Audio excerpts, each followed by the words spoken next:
Welcome. This is a research break brought to you by Research Rank Repeat. I am co-host Alyssa, and today co-host Hannah is taking an extra break. She heard about this research break and she went, "I'm out." So I brought along a guest host. Guest host, would you like to introduce yourself? Of course. Hi, this is Dr. Tara Hollies coming back to the show. Yes, golf clap. Everyone's cheering in Yes. the audience. Yes. Woo! I'll add I'm in a some applause. okay. I'm a cousin of Alyssa and Hannah, so obviously big fan of this show and big fan of True Detective. So that's why I'm Yeah. here. That's why I brought her on. So if you didn't listen to our Step Up episode back in, I think it was 2021 is when we did that. It was a Yeah. long time ago. You came on and we ranked all the Step Up movies, which was a lovely time. And then when I heard True Detective, which is what we're going to be talking about, had a fourth season coming out, I was like, all right, I want to talk about it. And the only person I know who will talk about it with me is Tara. So I asked Hannah, I ran it by her. I said, "How do you feel about me doing an episode without you?" And I told her what it was, and she said, "Yeah, that's fine." Two things about Hannah that you may already know. We may have already covered this, but Hannah does not like scary, suspenseful things, and she also does not like Jodie Foster, for reasons unknown. Something about a movie called Nell. I don't know. She didn't like the movie. She doesn't like Jodie Foster. I think an unreasonable hatred is in order, but Yeah, she's a little biased. a little biased. We did try to watch, I think you and I watched Silence of the Lambs once because I had already seen it. Yep. And Hannah, I think, watched about 5 minutes and then said, "Sorry, I gotta go." I I can't don't do even it. think it was 5 minutes. It I was don't even think it a was that long. very She's like, small I can't period do of this. time. She was like, "I can't do it." But yeah, so today we're here to talk about True Detective Night Country, which is the fourth season. Okay, there we go. I was like, I wanted to say episode, but I'm like series, season. I was like, what's the right word? Season. Fourth season of this series. There we go. The S's came together. And so Tara and I are no strangers to True Detective. One fateful day, like, I don't know, 8 years ago or something, I got this DVD set for True Detective season 1. I was reading about it online and I was like, it sounds really cool. And per usual, I was sailing the high seas and I did not have a HBO subscription.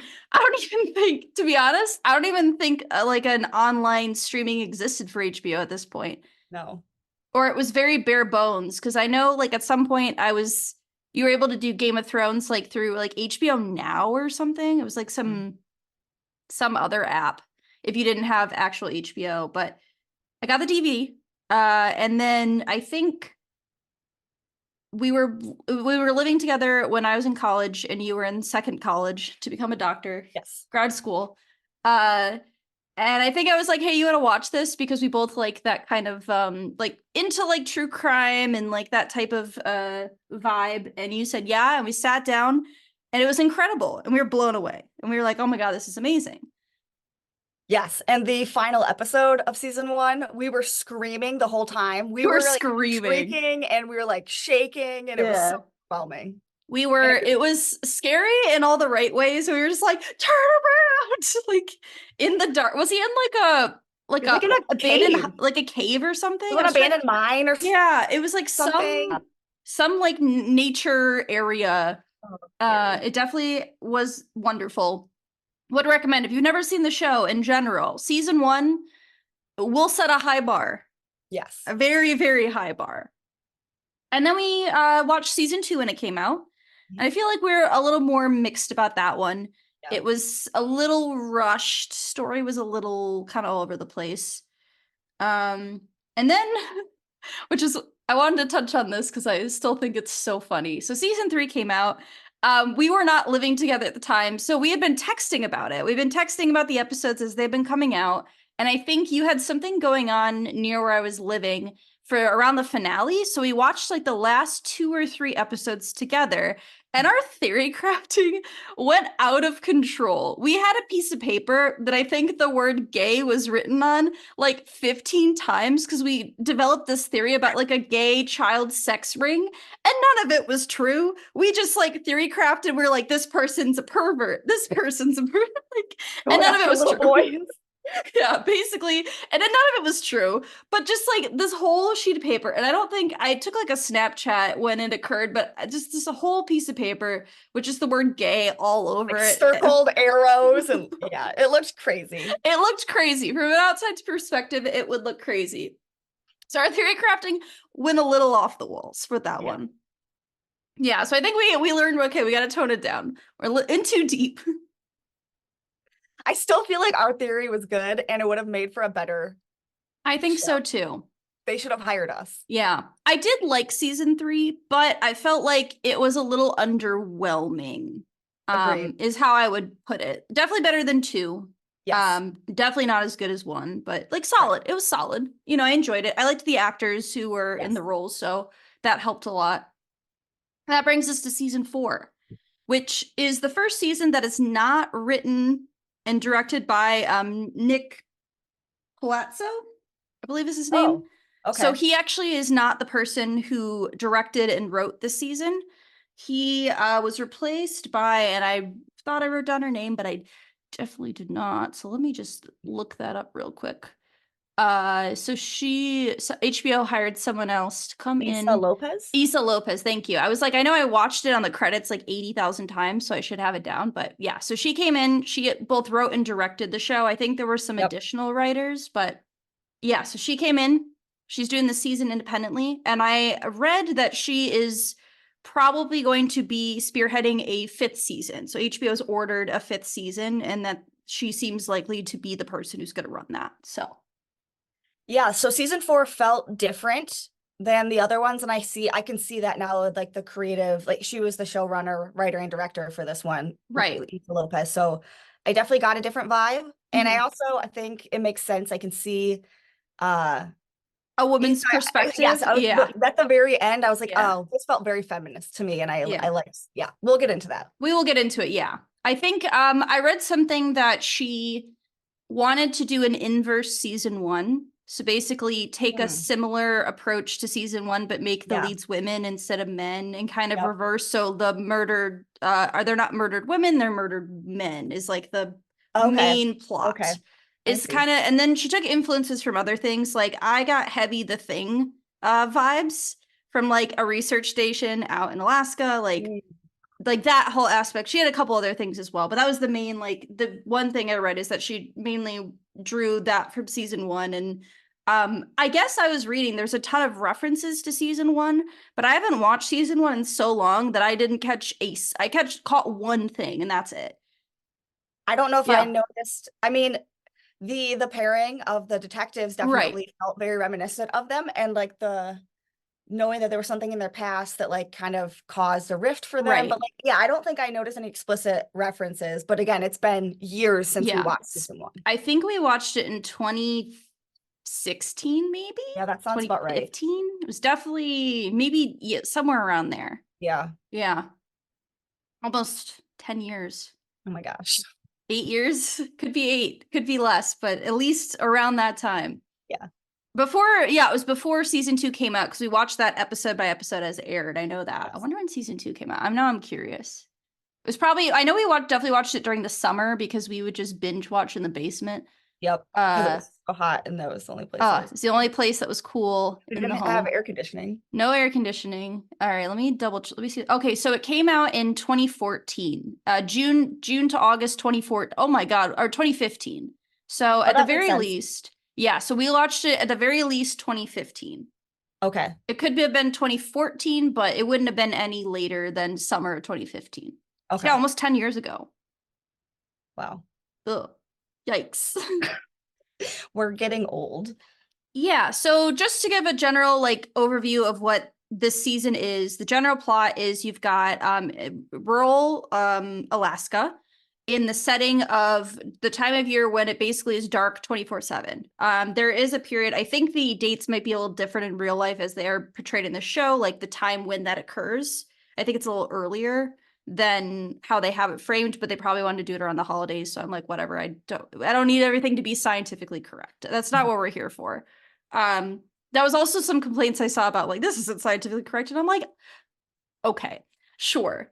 We'll talk about that. But basically you have a remote research station where a bunch of men, scientists who work there, go missing. They just disappear, and these detectives are brought in to investigate if they have just kind of gone like missing or what the deal is. The lead being Jodie Foster. She's the police chief of police. I don't know what the title, I can't remember. Danvers is her name, Detective Danvers or Sergeant Danvers. I don't remember what. Again, that part is just gone out of my memory. And in addition to that, we have a previous like police partner of hers, Navarro, who is hot-headed to say the least, has been demoted due to things that we don't know about in the first season, but ultimately they are brought together to work this case with some supernatural things going on. There's murder, most foul, and there's also Ferris Bueller. I was watching the opening scene and I immediately was like, how did they know? How did they know that like we would be watching this and that we love Ferris Bueller? And then I was like, that's all I need. I'm already in. And it's not just that it was Ferris Bueller, it was the song that we always would play, and we love that scene where they're dancing in the street. Yes. Anytime I hear that song, I think of us at the cottage as kids over the summer, like watching that and like dancing to it. And as soon as I heard that song come on, I was watching it with my husband, and we turned to each other and we're like, Ferris Bueller. And then it showed the clip where they're actually watching it. I know. The I clap. just like that it also played periodically throughout the show as well. I thought that was funny. But yeah, that was like one of my first notes was I was like, this is funny. Ferris Bueller. Yes. And Jodie Foster or Jodie Foster's character, Liz Danvers, hates that song. She hates the Beatles. Yeah. Liz Danvers hates the Beatles. So I don't know if we want to talk about like beginning to end, or if we want to just go into like maybe specific things like characters or whatnot. I don't know how we want to start, what makes sense. Anything very or is there anything really specific you want to talk about first? Or there's nothing really specific I want to start with, but maybe I have a couple specific things I want to get to at some point. But should we just give like a brief plot overview of like the whole season? Because it's only 6 episodes. Do you want to like kind of just explain to the audience, remind them what the big plot points were? Sure. Yeah, we can do that. So other than this disappearance, the other things we've been told is that there was a woman murdered, an indigenous woman who's murdered, stabbed 20 times, had her that sounded like a word I did not mean to say. Tongue.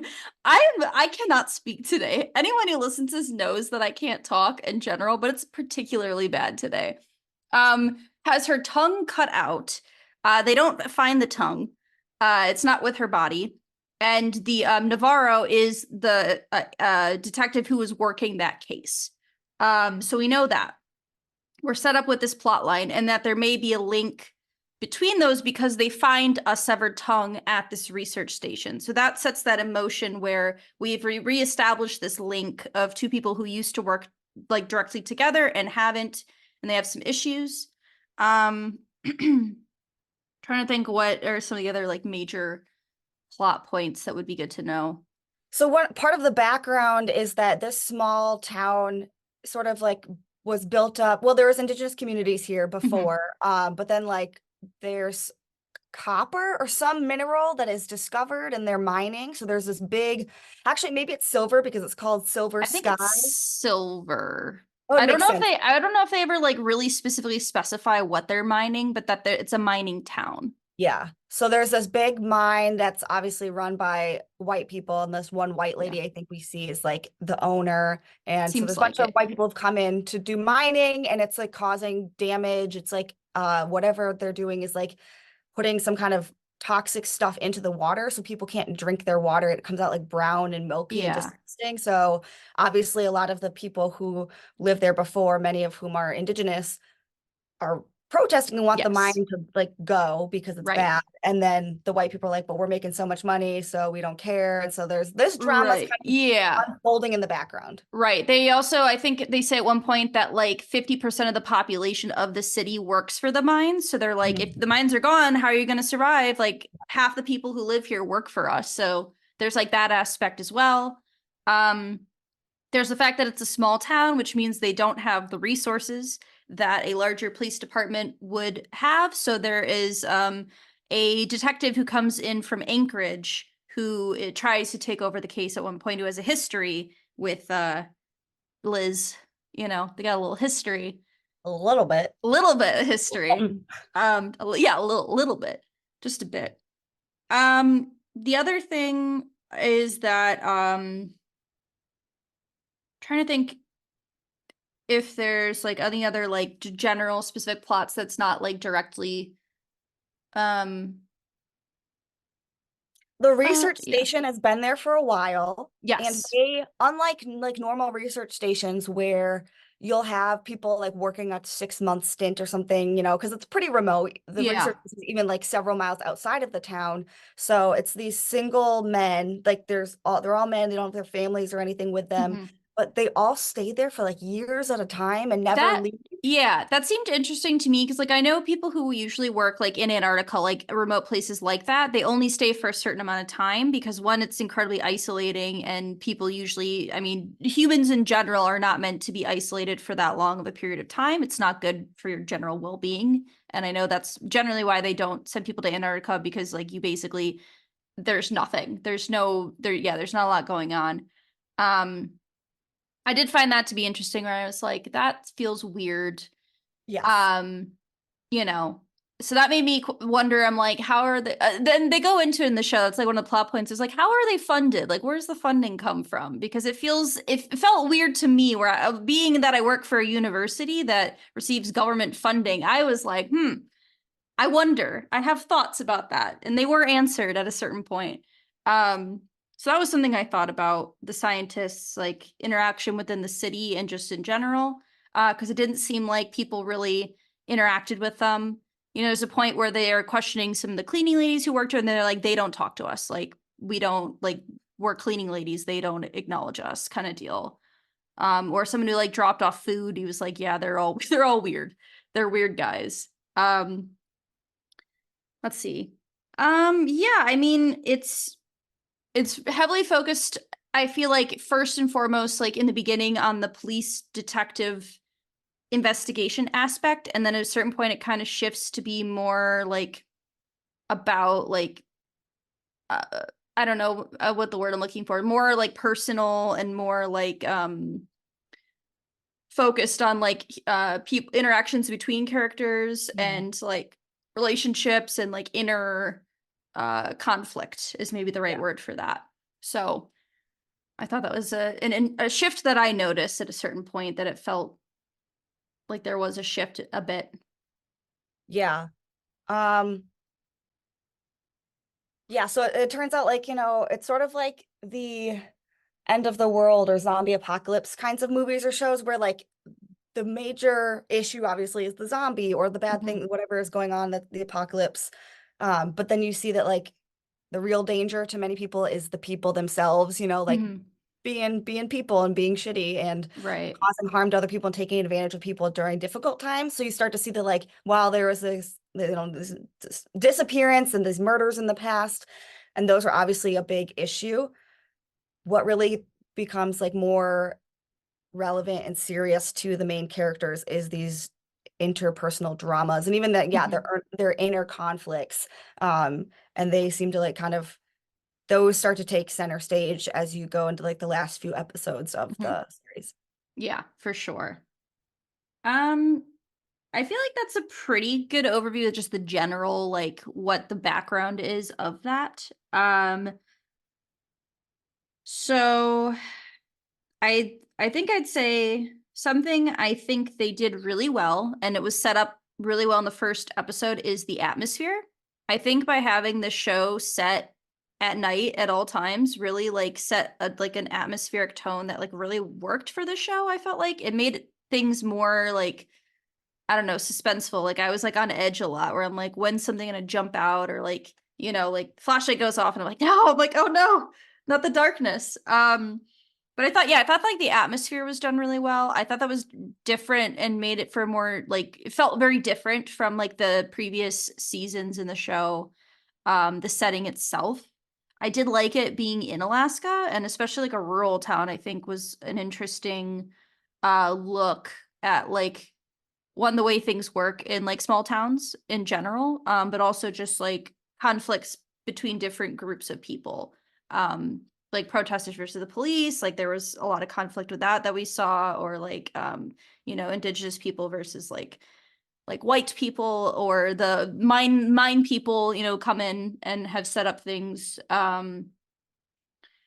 Yeah, I think that probably what worked the best for me was like this environment and set I thought worked really well and I thought was entertaining within that.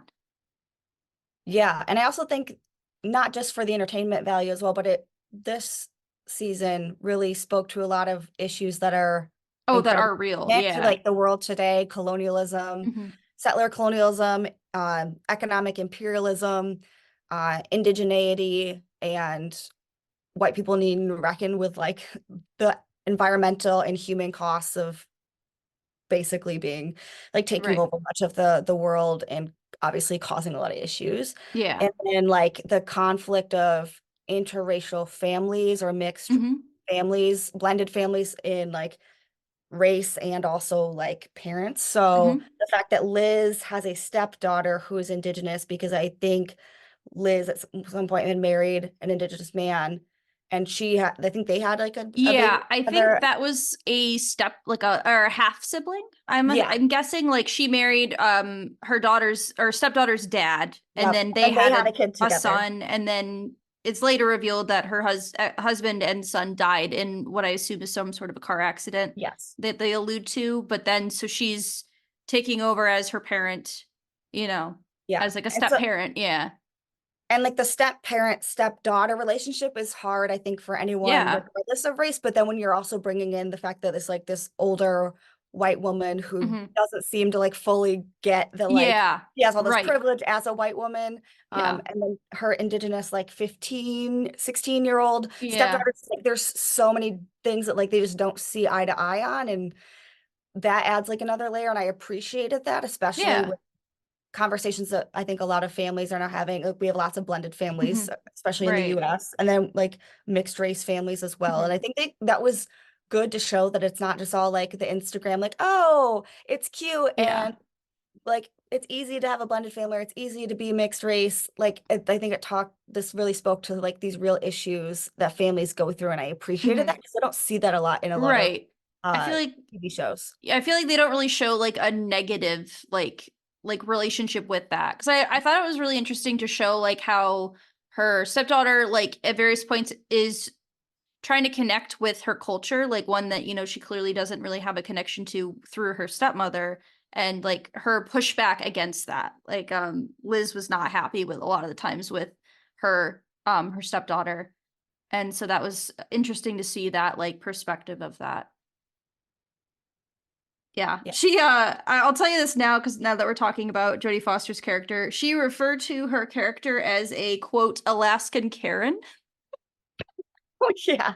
which I'm like, that's perfect. I'm like, I feel like that's a great way to describe her character, an Alaskan Yes. Karen. Yes. I mean, as with this show, I feel like they're always going to be complex characters that we're not really supposed to like. Mhm. You don't like see her and be like, wow, we'd be best friends. She's like Mhm. a hard ass, and like clearly she's like the chief of police in a small town where probably that is what she has to do to get respect in a lot of Mhm. time, has to be perceived as like, uptight Mhm. and yeah, and Yeah, whatnot. but as far as like trying to earn respect in this town, she's Oh, also she's kind of also dug not herself a doing. hole because Oh she yeah. really sleeps with everyone's Every man, husband, yeah, every man in like town, pretty particularly much. married men. Oh So she's yeah. making a lot of enemies. Oh, of course. I know at one point the detective who she's sleeping with from Anchorage is like, you always were bad at talking to people before the accident, but you were even worse after. And I'm like, yeah, that seems that seems accurate. I get that. It was interesting because I feel like the scenes where you really saw her connect to people is when she talked to children. You could she knew how to talk to children. Like there's one point where she takes they're questioning this woman and she's like, oh, let's go make mac and cheese and I'll tell you about I felt like that was when I saw a good side of her was when she was connecting through children, and then otherwise you're just like, oh god, oof. Yeah. Not it,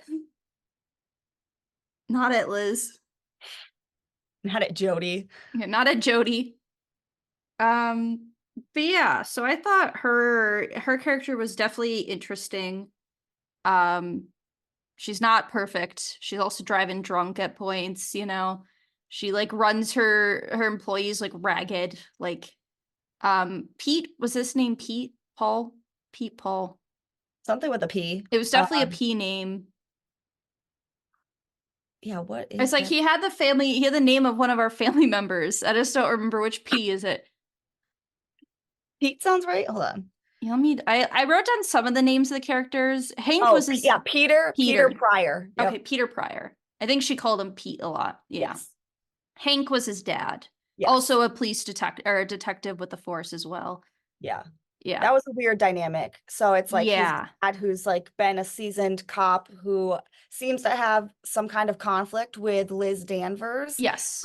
So Liz, who's a hard ass and kind of aloof, but she somehow has a close connection with the younger Pryor, so Peter, right, who's his mid-20s, late 20s. Yeah, I'd say somewhere in his 20s. She refers to him as being below 30, so we know he's somewhere, I would assume, in his 20s. Yeah. But he does not get along with the dad, but gets along really well with the son. So that's an interesting dynamic that we see. And she's calling him for all hours of the day and night. Oh my god, yeah, constantly pissing off his wife, rightfully so. She's like, are you kidding me? Yeah, he's will do anything for that. That was a weird relationship that I was I feel like that's not highly if you're doing work, really shouldn't be working people like that. That's not good employee conduct, you know. Unfortunately, I kept being I was just be asleep, just pretend you're asleep, you didn't hear it. Yeah would never work. But yeah, so she's I feel with a lot of the characters, none of the characters are really good people in a lot of ways. I feel everybody has some sort of flaw or issue with legal means. I mean, especially within the police force, which I know is accurate. There is a lot of corruption within police departments in general, not specifically in Alaska. I can't speak for any police departments in Alaska, but at one point she just gets heroin out of the evidence storage evidence room and is here you go, shoot up some heroin, show me where this cave is on a map. And I'm you're letting him smoke heroin in your house? Damn. Yeah. Bold. And then killing people and then covering it up. I'm it makes sense if you give someone so much unbridled power and you give them a badge and a gun.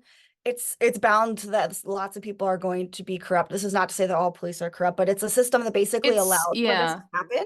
Yeah. And if you are the good cop who then finds out about it, you are either going to have to be complicit and help cover it up or turn a blind eye. Otherwise, you're going to be ostracized and or fired for mysterious means, so in order to keep your job or to keep you and your family safe, you kind of have to now buy in and be complicit in the crime. So I can see how that happens. And I think they did a good job of portraying the complexity of it. Yeah, and for sure. I think Peter's character is this really honest, good person. He's young, he's green in the police force, but he's really he really believes that he can do something good for the community by being a police officer. But then you see all of these other characters who are corrupt in multiple ways. And I think they did a good job of balancing that and showing that obviously not every cop is corrupt, but that it is a system that allows for corruption. And this is certainly fairly common across the US. Yeah. I think it was also interesting to see different types of corruption, how you can use that power. For instance, one of the things that's covered up is a case that's determined to be a murder-suicide. that was a man beating his like young wife. And later it's shown that one of the officers, or Navarro, shot him in the head. It was actually, they killed him because they had gone to his house like 10 times. I think it was 9 or 10 times, for domestic violence, and she wouldn't report him. And they got there, and it seemingly seemed like she was dead when they got there. And so retaliated, shot him, and they covered it up to make it look like he committed suicide. And which is found out as Pete is investigating that, looking into that, because he wants to understand, I think, just understand what happened between the Liz and Navarro.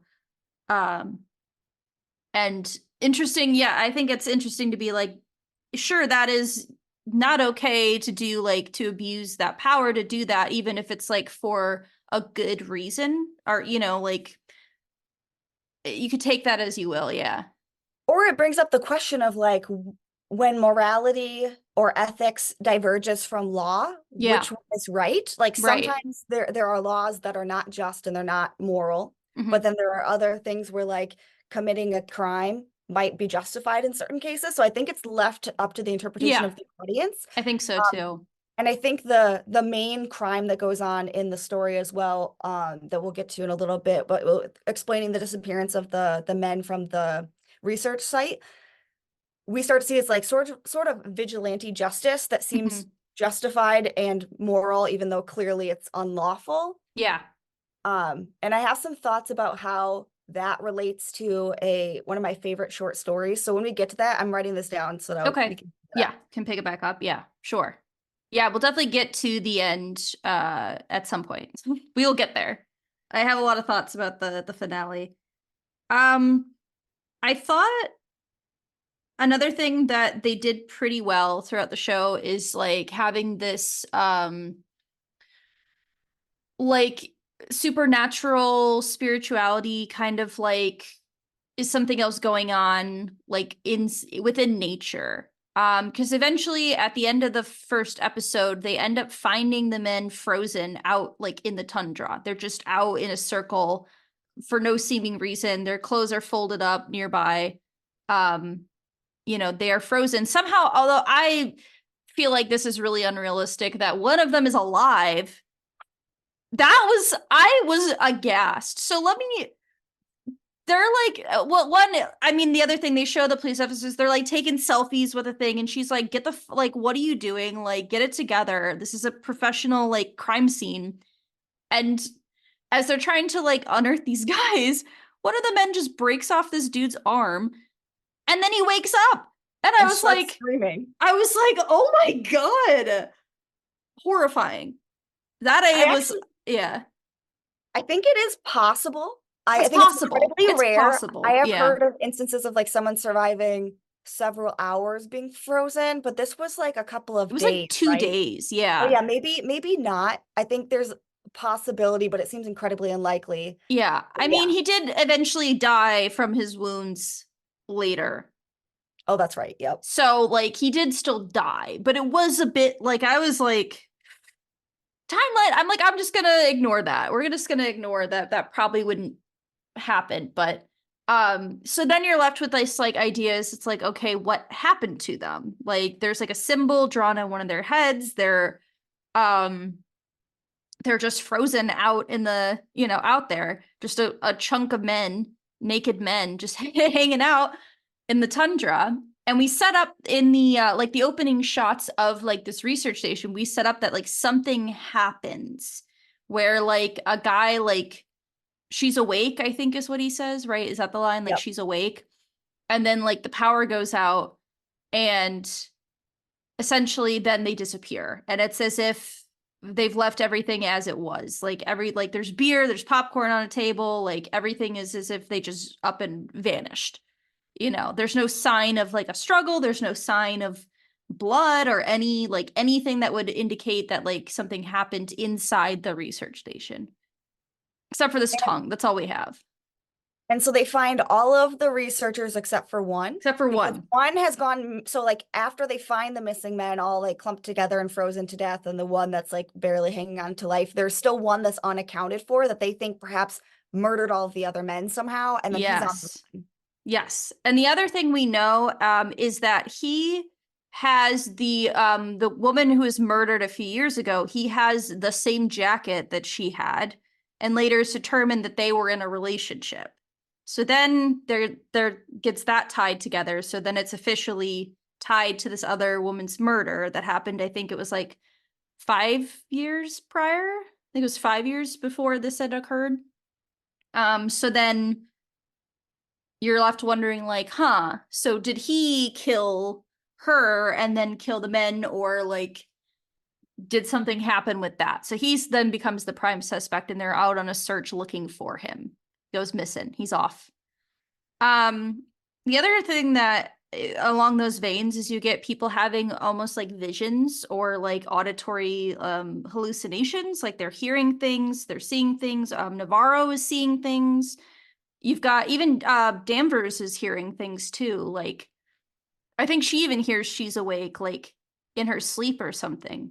So like multiple characters, including Navarro's sisters, also having these like some sort of like, I think she had been diagnosed with like schizophrenia and like bipolar, and like was having episodes where she was just like walking outside and like, you know, taking off her clothes outside and just wandering. So you get a lot of interesting like visions with that. There's also a woman who, Rose is her name. She's like an ex professor of some kind who just like went off grid to Alaska. And we're shown a man who's later shown to be her husband. Like he has died, and like she sees him leading her, like he leads her to their bodies. Like that's how they're discovered, as she finds their bodies. So they kind of delve into that. Like I think she even says a line at one point that like you shouldn't confuse mental illness with I can't remember what the exact wording was, but I thought that was an interesting take. Like there's a difference between these two things, like, and the way that the characters look at it, I think, is very varied, for sure. Yeah. So like one of the themes in this whole season is like spirituality, or a connection to a higher power, and have like the indigenous culture there like has connections with ancestors and spiritual unseen powers, Mhm. whereas all like the white people kind of laugh it off. Like Danvers always like makes fun of Navarro, Yeah. who's uh talking about, you know, these unseen forces and her spirituality, and Danvers is like, oh, that's all like bullshit, whatever, Yeah. and makes fun of it. So we kind of see how like different cosmologies, different people's worldviews are colliding, and people are interpreting like, yes, Yeah. a Differently. hallucination or a vision or some kind of experience as either mental illness, or hallucinations because not getting enough sleep, or it is like an actual spiritual connection. There is like a deceased relative that is calling to somebody, or there's some kind of message there. So different people are seeing it in different ways. And I think it's also kind of still left open to interpretation. It's ambiguous enough that the audience can, based on their own cultural worldview, can try to like, they could see it from one point or the other. And I like that they do that. So they're not alienating anyone in the audience, and it lets people like, because I think those kinds of things happen in real life, and some Yeah. people call it religion, some people will call it a spiritual experience. Other people will say that it's a hallucination. There's maybe a medical diagnosis for it. And there's a lot of things that we don't know as humans because, Hmm. you know, the subconscious and all of these other unforeseen things that are going on in our world. Like a lot of people want to understand what it is, and we don't really know. So I Right. liked that they kept it ambiguous like that, because that's how it is in real life. Like something Right. that might be a religion for somebody might be just like nonsense to somebody else, because I think most religions to people who are not in them look kind of weird and just, Yeah.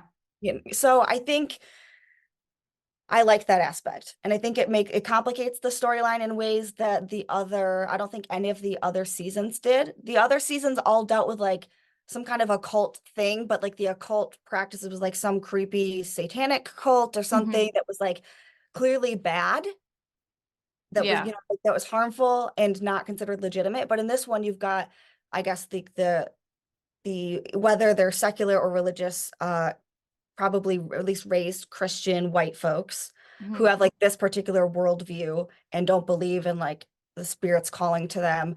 And then you've got the indigenous people who are very much in tune with spiritual forces and their deceased ancestors and like all of the other elements of nature, like having a life force, Right. basically.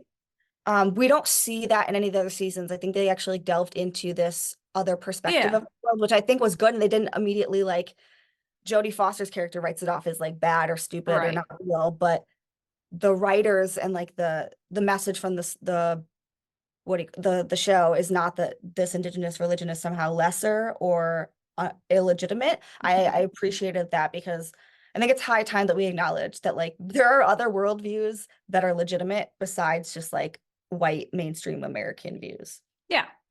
Yeah, I agree. I think it was kind of like I did like that it wasn't necessarily defined as like a specific thing, especially like when we get to the ending. I feel like it also leaves a lot of that very open-ended for interpretation, um, which I thought was interesting. And like, yeah, different than I know like the first season had like a little bit of like a sort of like a supernatural or like a spiritual element to it, but it didn't delve into it the same way. I thought it was And it was very, like yeah, satanic. It was like it was, considered bad. It yeah, I wasn't think.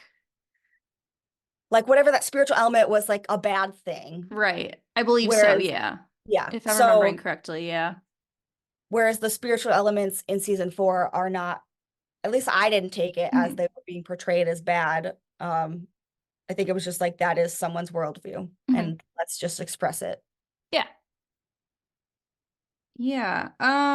Trying to think if there's any like other like broad topics that would be good to cover. I'm looking at my some of my notes. Um I have a before question yeah. about the symbol, Okay. the spiral symbol. So this is actually a Yes. question that my husband Corey asked me to bring up in this Okay. podcast Okay. because this is the one thing where he actually said he really enjoyed the season. Okay. The one thing he really was bothered by, that he didn't feel like the show explained what the spiral was for, because I think one of the characters says, "Oh, this was like what people who were ice fishing or out on the ice would like draw the symbol and to say like it's thin ice, beware." Yeah.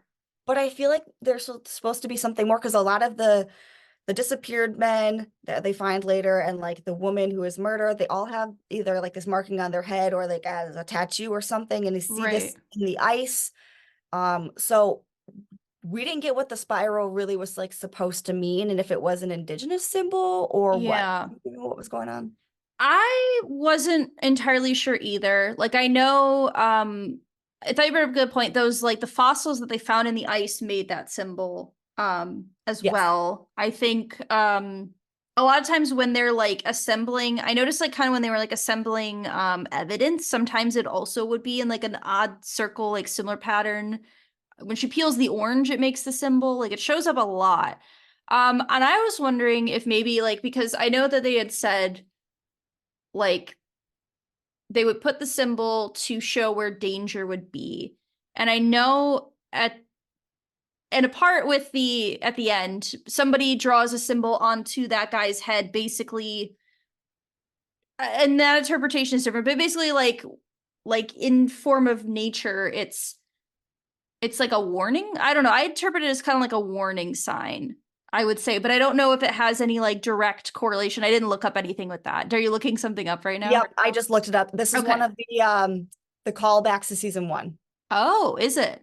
Yeah, let Okay. me show you this image real quick Yeah. I and think share the you screen. share your yeah, because I didn't look up a ton about it, but you make up a good point. Oh, You see this? interesting. Okay. So in season So 1, when they find like the weird, like the people who are murdered and like have the antlers on them and like yeah, weird cult stuff, they have that symbol on that. I forgot about I that. did too. Yeah. Okay. So symbol connected to a satanic cult. By the end of the season, they deduced that the symbol was not affiliated with Satanists. And I said that incredibly wrong. Spiral was connected to a religious pedophile ring owned by Tuttle. That's the company that owned the mines. Was the Tuttle company? Was it? Yeah, it definitely said Oh, Tuttle. okay. That's one of the connections Okay. we missed. Interesting. Okay. So I wonder if that was more of like the symbol itself, the design was more of an Easter egg for season 1 and not necessarily drawing from any like I thought it maybe was some sort of like an indigenous symbol, like historic symbol that was like a sign of danger is kind of the way I saw it, but It makes, okay, so if it's from season 1, that kind of makes sense that they were like, oh, look at the symbol. You recognize this? But yeah, the Tuttle family, they talked about, it was like Tuttle something was the company that was funding the research station. Was through like Tuttle Incorporated or something Yep, like you're that. right. Yeah. Yeah, because Peter Pryor figures that out because Right. he does Yeah, the he's bidding. he's following the trail of like where the funding for the station comes from. Yes. Um Interesting. Okay. So yeah, I don't think then maybe it's not supposed to, because that does feel weird that they kind of did never really like went anywhere with that symbol. Like it kind of doesn't get answered by the end of the show in a sense of like a Yeah. definitive thing. But maybe it's gonna come back in like the next season or something. So Maybe. maybe it's one of those things that's left because it's not yet fully. Understood. Yeah, Yeah. maybe. Hmm. But okay, now Interesting. knowing that Okay. it's linked to season one makes me appreciate and that it wasn't just random. Okay. Yeah. Okay. So that makes a little Good more work, sense. writers. Yeah. Okay. Okay. I see that. Yeah, because I really was like trying to figure out, because the symbol kept coming up like multiple times an episode. It would show up. Sometimes it'd be like very noticeable. Sometimes it would not be. It'd be like kind of like hidden. Mhm. Like with the fossils in the ice. I was like, is that the symbol? I was like, oh no, it's danger. Um, yeah, but yeah, no, I think that was interesting. I feel like that was the main like reoccurring symbol that came up a lot. Like they kept finding it everywhere. Like the one was her name? I'm trying to remember what the name of the girl who died was. The The initial sister? case. Not the Oh, sister. oh, It was like the initial woman who died, who was yes. I know. murdered like without the tongue. I didn't write down her name. It's Julia was her sister's name. I know that. Let me see. I can't remember, Katie or Annie. Annie. Annie, Annie Annie, K. Annie Annie K. K. Okay, Annie K. I know her friend had said that she was having dreams about the symbol, and then when she got it tattooed, the dreams stopped.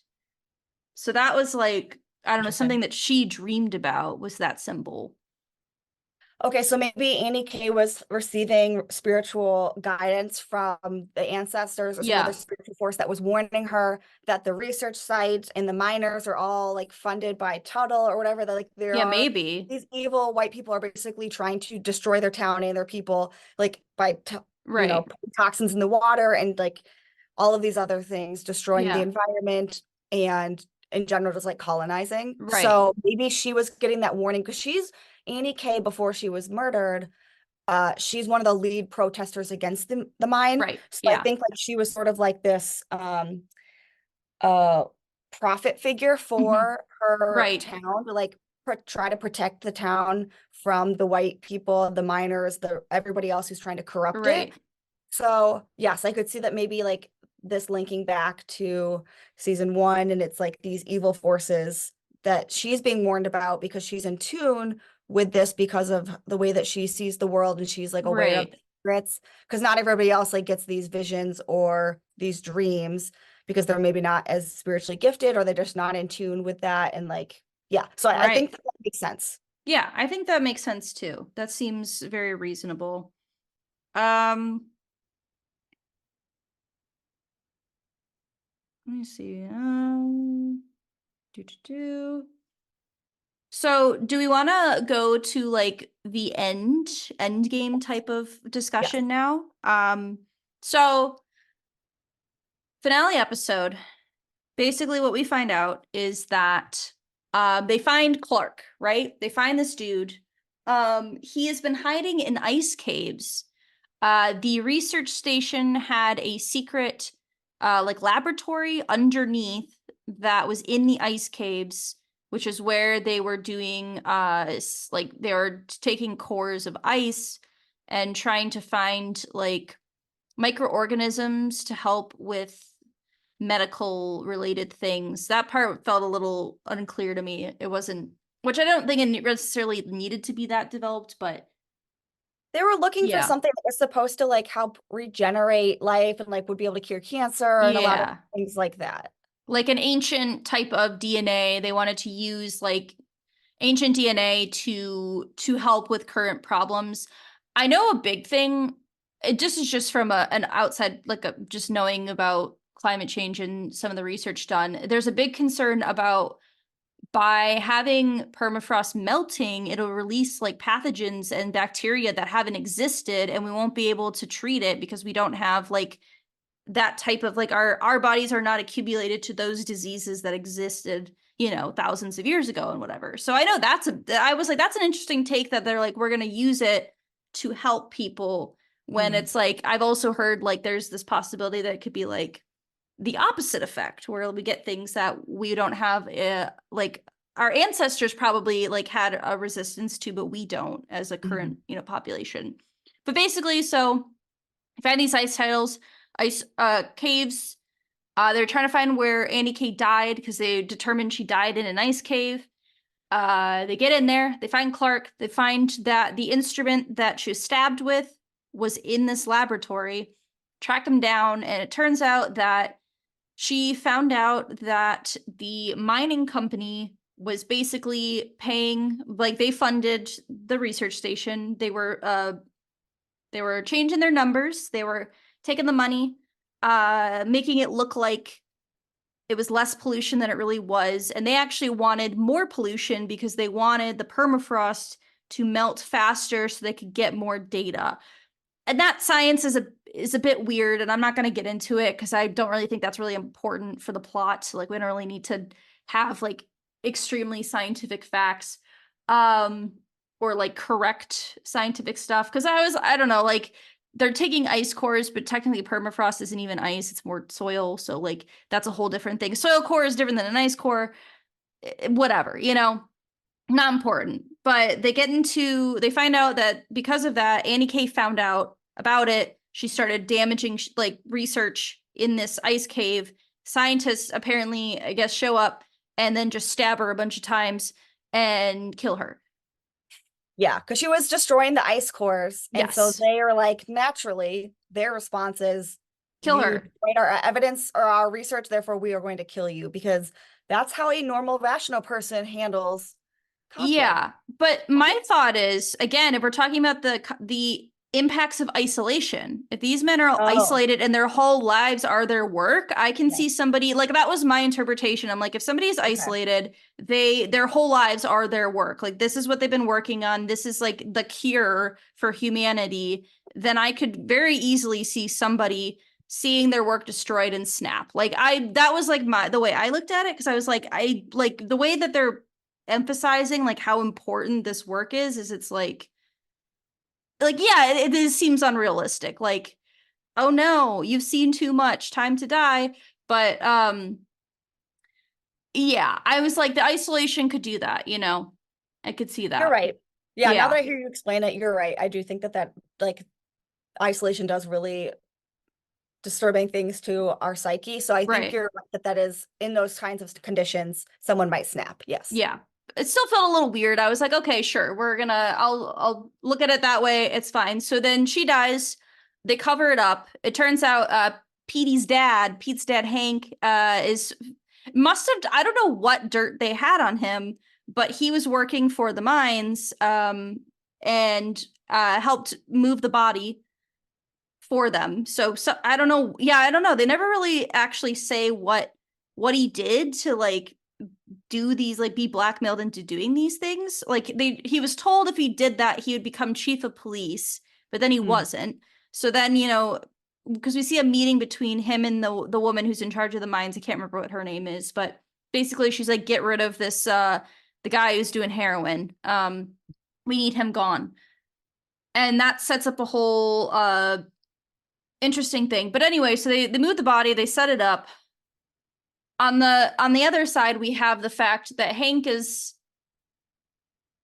you know, basically follows Liz to her house where she's got a guy smoking heroin in her bathroom. That whole setup I felt was a bit weird. I was like, I don't think she would take him to her house, you know, to smoke heroin that she stole from evidence. That I was like, that's a lot. That's a lot going on.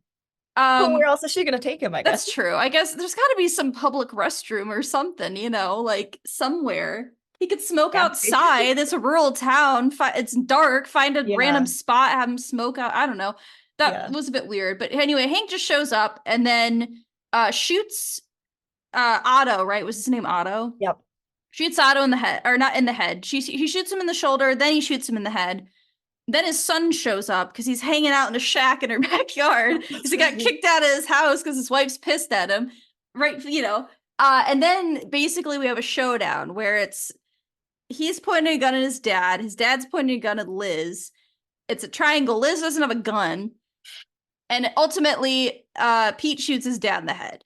Yeah. That was pretty disturbing.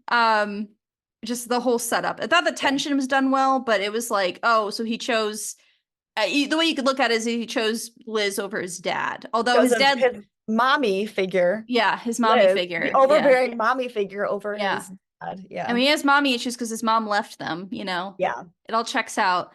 But anyway, so he's left to clean up his dead dad and this heroin addict scientist Otto. And so he's got to deal with that. They're at this research station and it's a blizzard. Of course, the blizzard's here. So they're trapped. They're trapped with the scientists. Navarro at some point lets him out. He just goes and dies outside, you know, basically freezes to death.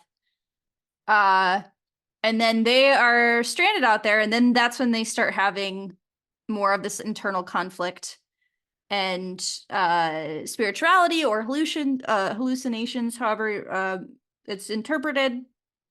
And eventually they deal with that. Research station, opens. It's bright out.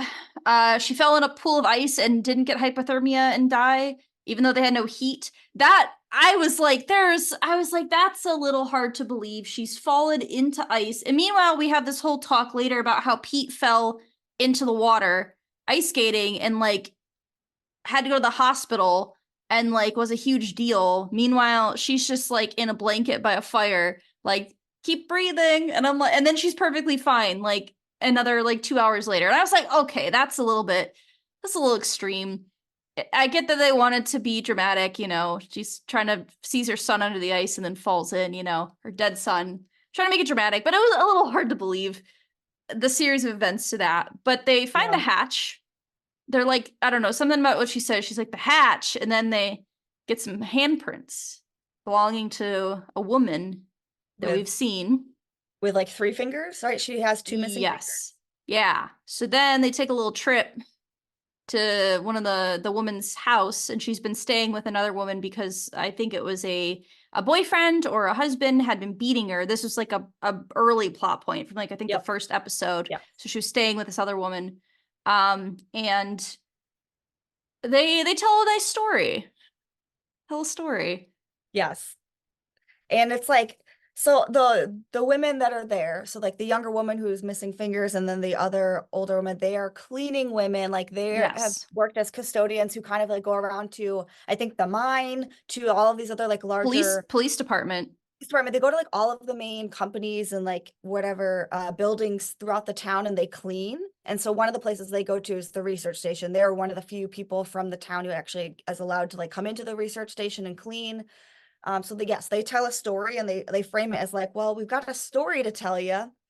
And it's all, so to like think about the optics of this, like the shot of this scene. So it's these 2 cleaning ladies at like the one end of a kitchen table, and then it's Navarro and Danvers the other. So it's all of these women, and you start to like see that like, okay, the cops are like, okay, we see what's going on. This is like a story in quotations where they're not admitting to anything. They're like, this is just, it's just a story. It's just fiction. This is what we think happened to the disappeared men. And it's clear that the custodians are behind, like they explain how they in fact were the ones who forced the research men out of their station and like into the darkness in the middle of the night. Right. So I think it's just interesting that they never show them actively harming these research men. They basically round them up, put them in a truck, take them out into the wilderness, tell them to strip, and then I think the one woman says something like, left him to see what she would do with them, like her being up to interpretation. It could be nature, it could be like a spiritualness or anything really. And they all died. And nature, Got him. I took the she to be the spirit of Annie K, Mm-hmm. who was like trying to get revenge, but I also think it could be Mother Nature Mm-hmm. or Right. something. But yeah, so the woman said, listen, these men, they weren't that far away from their research site. So if she, whatever this force is, doesn't want to kill them, Right. They'll they come can put back. their clothes Yeah. back on and they can walk. I mean, they'll be really cold, but they can survive. Right. So we're not, it's out of our hands. We did not cause their deaths. Right. We left it open to whatever spiritual force that is female to Mm-hmm. do what it Yeah. will do with them. Yes. They just kind of like facilitated it and made it possible for this nebulous, whoever this she is, Yeah. to make her decision about how she's going Right. to punish or deal with the men, if at all. Right. Because you have this earlier in the episode, you have this scene where Navarro like hears a woman calling to her, and you can interpret that. Like I thought I don't know, at least the way I saw it was implying it was the same entity, but it chose to not like take her. Like it basically was like gave her this vision and like gave her her name, and then that was it. Kind of the same thing with Danvers, I feel like also kind of had sort of like was called and was like spared. So it seemed to like imply that like some people were called to and others like but not everyone was like chosen. I guess is maybe the way to see that. Yeah. And okay, this is where I want to bring up my one of my favorite short Okay. stories. Have you ever read, Alyssa, the short story called A Jury of Her Peers? I don't know if I have or not. Okay, I highly recommend it to all the listeners as well. It's, I Write think, it down. considered like an American classic. It was published in 1917 by Susan Glaspell. Okay. I think I read it for a college English course. And Okay. basically the plot is where, so it's actually based on a real murder case that Okay. happened in Des Moines, Iowa in the early 20th century, I think, because Okay. Glaspell, I think, was a reporter Okay. before this. And so it's she based this on an actual crime that she was a crime reporter on before. So Okay. there's a woman whose husband, she like calls the police because her husband has died mysteriously. Okay. They don't exact, and so like the police are questioning and figuring out, and then they're digging into the background, which is very similar to several of the women characters in True Detective season 4, where the man is like aggressive and beating and like it's domestic violence essentially. Right. So we saw this with the girl who has three fingers at the very Right. beginning of the season. Her boyfriend or partner has been beating her and hurting her, and Navarro like beats him up because of that. We Right. saw the in the flashbacks, the person that Navarro and Danvers had killed and made it look like a murder suicide. He Right. obviously had been beating his wife. Right. So it's this idea of like women taking vigilante justice, basically taking justice Right. in their own hands. So in this short story, A Jury of Your Peers, the detectives are like investigating and it seems suspicious. They think that the wife actually killed her husband and they made it look like he like died by suicide or an Okay. accident or something. I think I think he hanged himself is what it's, if I remember correctly. And so then they have these women who are like, I don't remember, it's been a while since I read it. So it's either like an Okay. actual jury or it's just a group of women who come in to investigate. Hmm. And all of these women are aware of the abuse that this recent widow has Hmm. been suffering at the hands of her deceased husband.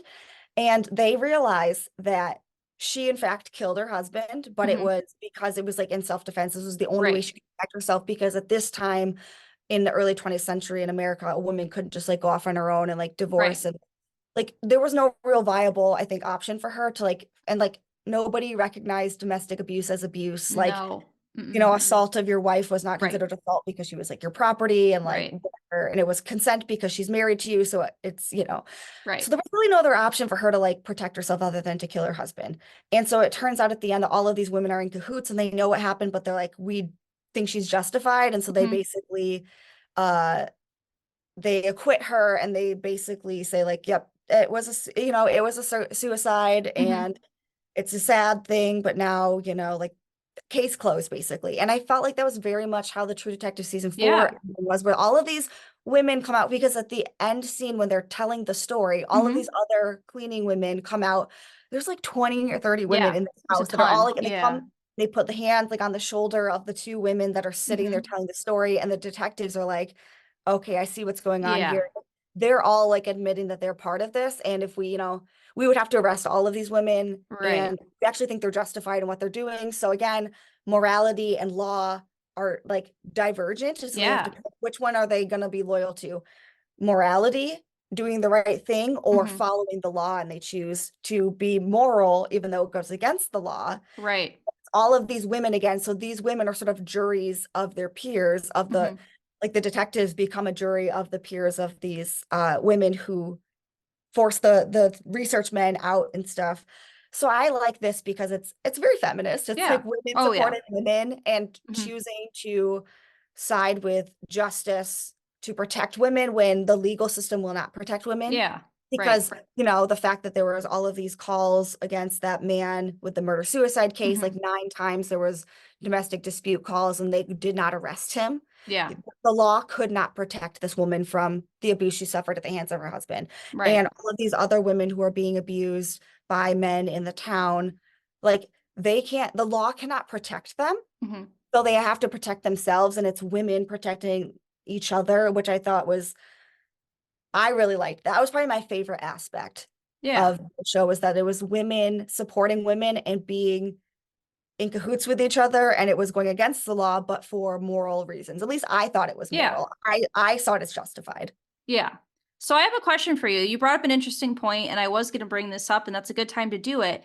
Do you think Navarro was involved? Do you think she was in on it? On what the cleaning ladies did? Yes. I hadn't thought about that. I read a theory, because we never learn where the tongue comes from. The tongue just appears. So I was reading something. I didn't think of this when I was watching the show, but somebody thought maybe perhaps she put the tongue there so she could be involved on the case and like make sure, like keep them safe, right? Like, because she was the one who went to question the cleaning ladies. Like she was the one dealing with that. It's very possible because that case was very close to her. Maybe they told her once they found out that the scientists killed them, and like maybe she was involved, like an inside person. And that's why she kind of seemingly disappears at the end, because she is in a way like very involved in that. So that was just something that I was like, what are your thoughts on that? If like, do you think she is involved or maybe not? Like, because that's also could just be a story. Like, because when she asked him about the tongue, it seemed, I don't know, I was like, when I thought about it, I was like, it kind of seemed like maybe they were like, oh, we didn't have anything to do with that. Like, that wasn't us. Wink. Yes. You know what? I hadn't thought about that, but now that you bring that up, and the women admitting essentially through their story explaining that they like were complicit and that they did all these things, but they said, yeah, the tongue wasn't us. You think it would have to be someone in law enforcement or someone who, because Hank had originally cut out the tongue, right? Yeah. And then where was he keeping the tongue? Yeah, that's a great, I don't know. But like, if Navarro, if someone in the police force was in on it, it would have to have been Navarro. Yeah. And she was like so dead set on trying to connect Annie K's case to this. And she's like, the tongue proves it. So yes, I think that makes sense, because it's not Danvers. I don't believe Danvers did that. I don't think she was involved in any way. Yeah. And I think it's one of the women. I don't think it's a man in the story. So, and then I think it has to be someone who was in the police force or would have been able to like have access to or figure out where this tongue was. I don't think it was Peter, because I don't think he was very much by the book before. So I don't think he would have done anything like that. And so maybe it was Navarro, and she was complicit in that. And she was trying to protect these women because she knew she had, as an authority figure, had the power to protect them if something went south in this situation. Because we see her like very clearly, like she's got an issue with men in general. Yes. And like arrests the guy who was abusing that one woman whose like hand footprint we find on the vault. You see like very clearly takes her side immediately, but she's also in general like seems to take women's side just in general, is very much more concerned with their well-being than men, and which makes sense. But the other thing I was reading about that I'm not so sure about this one, but I thought I'd bring it up with you as well. So when we see the Clark, the scientist, like the video recorded of him like confessing to what like the mining company had done and how they had been like falsifying the numbers of pollution and stuff. Someone I was looking online brought up a point that it looks like he is much more put together in that video than when we see him when they find him like that like final day before he dies, as if Navarro found him before and like made him record that. Because there were, I don't know, people were like, it looked like he was much more like his shirt was cleaner, like he looked more clean cut, as if like you remember when she finds her at the research station? Yep. Like people were like speculating maybe she found him that day, and like because they knew he was like someone was in the vault. Remember they like Yep. tried to open it, so Yep. maybe like she went back, and then Mhm. that's when she found her there. Like she had done that kind of deal. Oh, The okay. theory, yeah, that I she was had just had thinking that that, recorded pre ahead of time before they came back later. okay. I was thinking that maybe Navarro just tried to clean him up so it didn't look like he was under duress. See, that's kind of I'm more lean towards that than the fact that she found him ahead of time. But I thought it was an interesting theory that I was like, that seems like it's possible. But I feel like yeah, she probably allowed him to clean himself up before he confess and then go die outside. But either way, yeah, I do think like Navarro was like very smart in that situation. And she was like, that's the one time she had restraint and like Yeah, not, because like Danvers walks out of the room and was like, I'm not gonna, and she's like, "Are Navarro's you like, gonna you're not gonna stop stop me?" me. Yeah, And because you think that Navarro's gonna do like what they did to that murder suicide guy right. and And shoot shoot this him. guy and make it look like a mysterious death or a suicide or something. Hmm. But she decides, she's like, no, we need him because Hmm. we need his confession. Otherwise, we can't prove what Right. happened. Anything. She's Yeah. like, getting justice for Annie K and getting the world to know what actually happened is more important than me taking my anger out on this guy. And Right. ultimately, he's going to get what he deserves. He's going to die, but we need to get something from him. And I thought that was like, for someone who's a hothead, Right. he was like very clear headed in that moment and made a very smart decision. And I actually was not expecting that. Yeah, I wasn't either. I was surprised when I was like, oh, it's like she didn't kill him, but also she had him record a video confessing to everything before she like released him to Yes. do what he wanted to do. Yeah. But so that's like a theory that I had seen that I was like, oh, that's very interesting. That I probably wouldn't have thought of that. Because that was like the one thing I was wondering was like who put the tongue there? Like where did it come from? Who had her tongue? Because it's insinuated that Hank cut her tongue out. Mhm. Because the scientists like, we didn't do that. Um, so it had to have come, and it also someone had to have stored it for what, 5 years without it Mhm. decomposing. So it must have been in like a freezer or something, you know. Mhm. And they never really touched back on it other than there was like a weird spot where the tongue was that was almost like mineral or like a glass. I don't know if you remember, she's like looking under the table and she sees like a weird substance like where the Yeah. tongue was, and we never really revisit that at Mhm. all.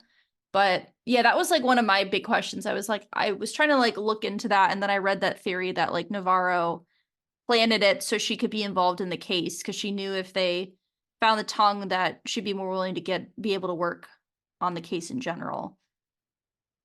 Yeah. Yeah.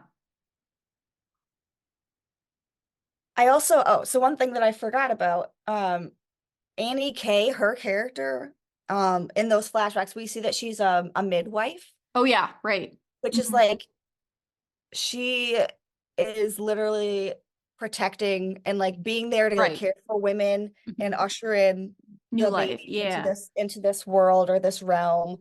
And there's something about she's kind of like a mother figure for so Yeah. many people in their like most vulnerable time. And I don't, there's something there about, I think maybe this is like one of those links between her deceased or her spirit after Mhm. she dies and Mother Nature and how she Right. was this mother figure for so many people and so, like a protector.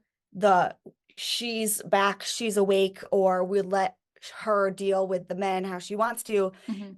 links again Annie K's spirit to this larger like earth goddess spirit or something. Right. But I think they could be one and the same, or it's like everything's Right. connected. Yeah. And yeah, so I think they could have chosen, the writers could have had her have, any kind of profession, but I think midwife is particularly important because she's there to protect the women, and none of them like fathers are ever present. And I don't know if that's just Right. like a cultural thing, or like they've all been abandoned, or Right. they weren't with the father, like they weren't partners. They just, maybe this was like a one night stand kind of thing, but Mhm. they still want to have the baby. And so it's all these women who are constantly taking care of each other because no one else will take care of the women. Yeah, Um, yeah, for sure. Well, I also know just like in real life, um like indigenous women are murdered at a much higher rate than like other women and it's are alarming. yeah, especially like in like I know in Alaska and Canada, it's like a real problem that Yeah.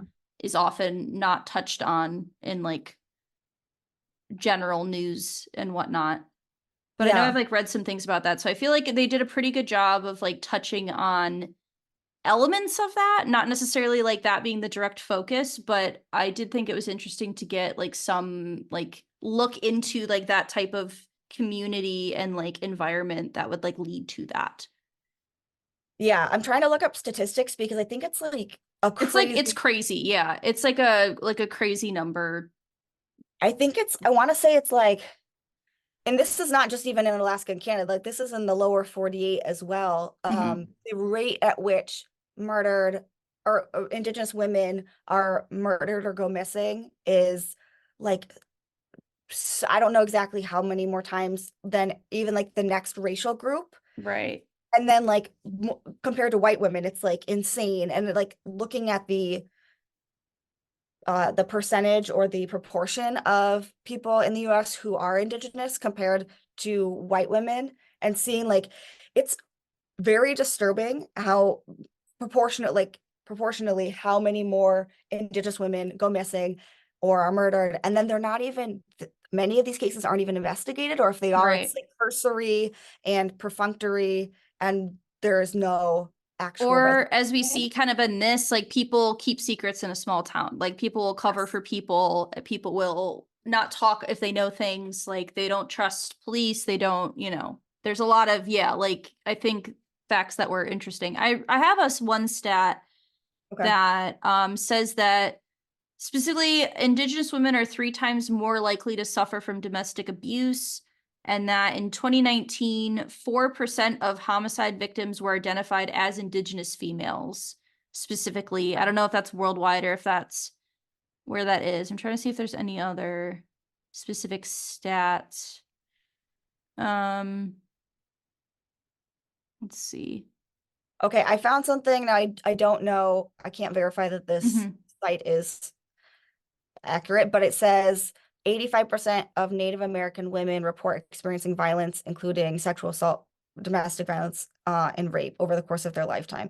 And we know that these kinds of assaults are also underreported. So Mhm. Oh that's yeah. insane. Because I So think for the yeah. like across the average, or like for American women, regardless of race, isn't it like 1/3 of women will I experience think something like so. that? Something like that, yeah. So 85% for Is Indigenous women, that's yeah. incredibly high. Right. I do have a stat. It's from our most trusted website, Wikipedia, so take it with a grain of salt. From 2001 to 2015, the homicide rate for Indigenous women in Canada specifically was 6 times as high as homicide rate for other women. So yeah, so that's for Canada specifically, but uh yeah. Okay, on Native Women's Wilderness.org, it says the murder rate of Indigenous women is 3 times higher than for Anglo-American women. Yeah, so And it's a new like it's specifically like that group is it's way higher than any other like any other group of women in yeah, general. yep. Yeah. And okay, this is according to the CDC, murder is the third leading cause of death for Indigenous women. That's My crazy. God, that's Murder, yeah, insane. that's That's should insane. not happen.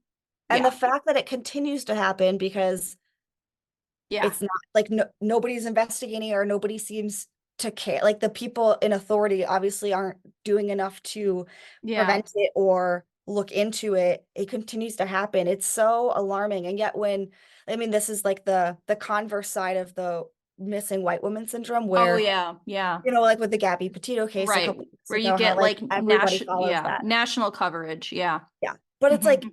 and Gabby Petito should have had that national coverage, but Oh, so for should sure. every other missing Yeah. or murdered woman, regardless of race. But white women are privileged even in death to have Yeah. justice for them when this happens, even though they're much less likely to be murdered Right. statistically. But Yeah. it's just like it's very clear what our media and our um, law enforcement like cares about. It's very clear that Right. white Prioritize. women's Yeah. lives and even their deaths are considered more valuable Right. than, especially more than Indigenous women, but more than Black women, Latina women, like basically any woman that's not white. And Yeah. I mean, it's just, we've talked about this just in general because you and I listen to a lot of true crime podcasts. There was a very long period of time where pretty much every true crime podcast was focused on a white woman's murder. yep. For a long time, like many years. That was like there were some that are focused on other groups, but it was like a predominantly large amount of the investigations were about like murdered white women, like And young white women. Yeah. I would say I listen to a lot of true Mhm. crime. I would say even like the ones that I think are doing a good job in like seeking out stories of women of color and like as Mhm. victims or survivors, like there's not as much information on Right. those cases because they're Yeah. not as reported. So a lot of the stories that I do hear about are still about white women because those are the ones that are reported on. Um, and it's like it's disturbing to see Yeah. how women are women, especially Indigenous women, are just like discarded as if they don't matter. And the fact that this Yeah. is happening and it's like an invisible crime because so many people don't even realize that it's happening. And maybe something about the invisibility here is like symbolized through the invisible forces of nature that are like calling to the women in this season of True Detective, Yeah. like highlighting because like all of these invisible crimes that are happening, the fact that people are refusing to see Indigenous women as like full people and worth our attention. And Right. then, so like the cosmic justice is crimes that are happening then to the men who are perpetrating violence against these women.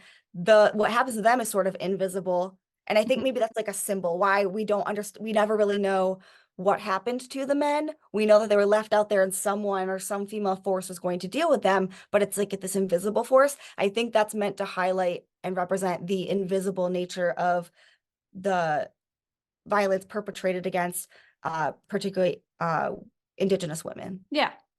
For sure.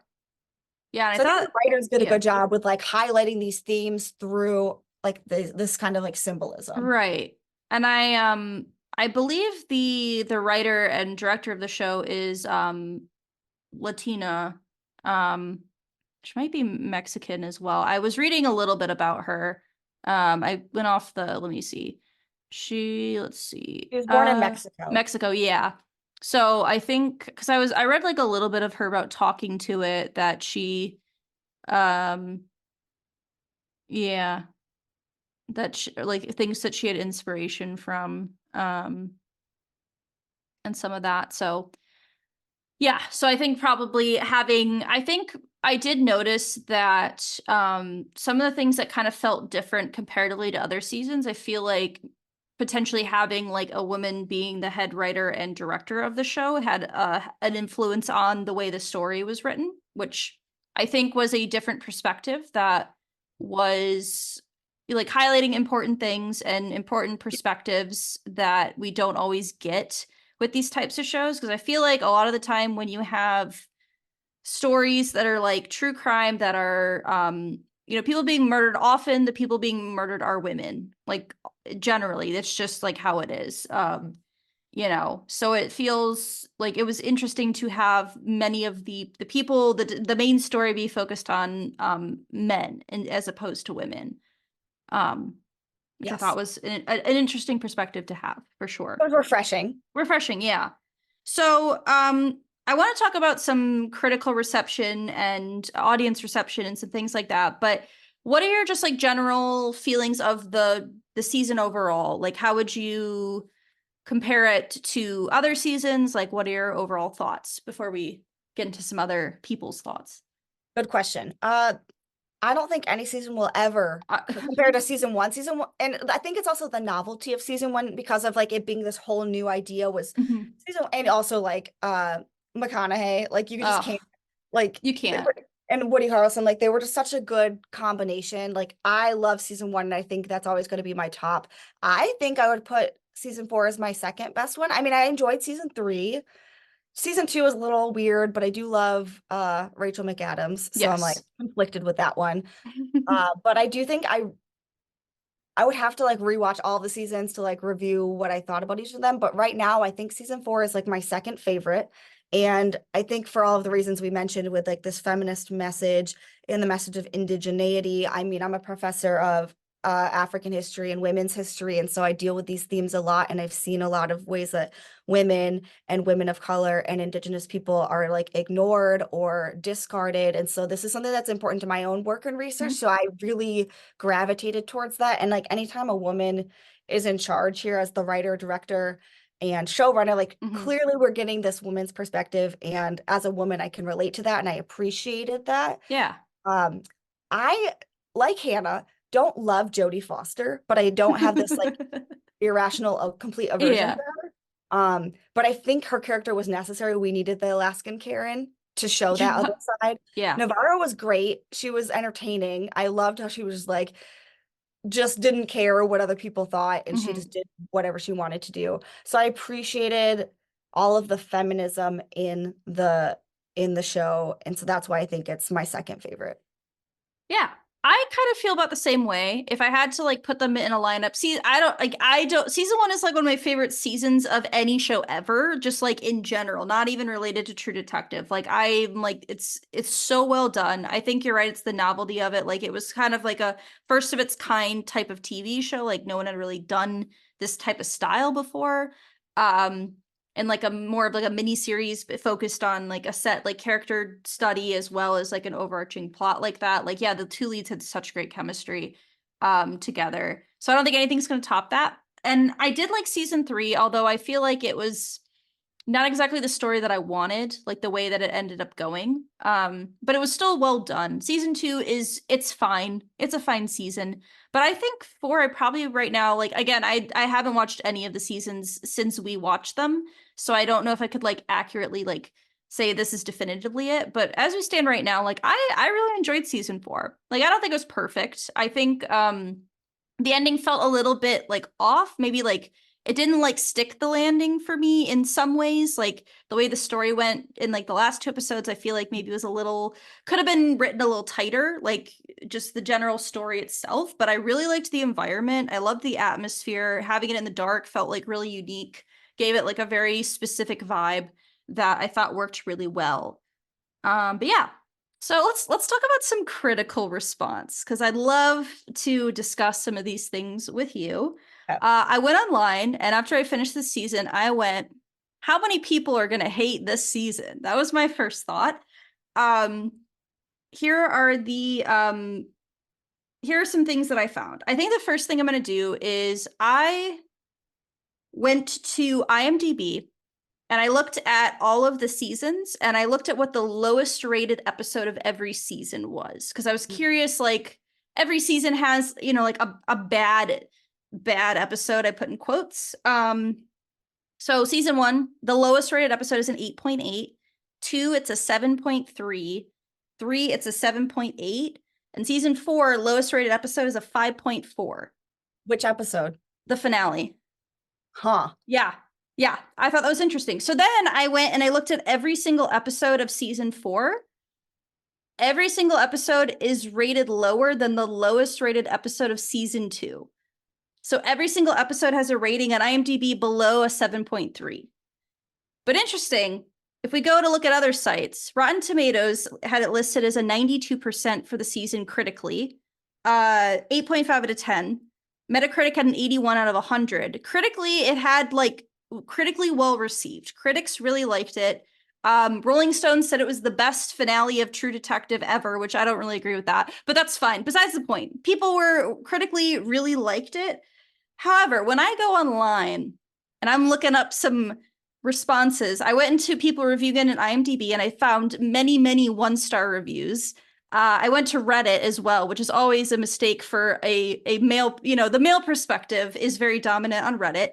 I just was curious about what people were saying. So here's some things that I found. Somebody said this is the feminist agenda.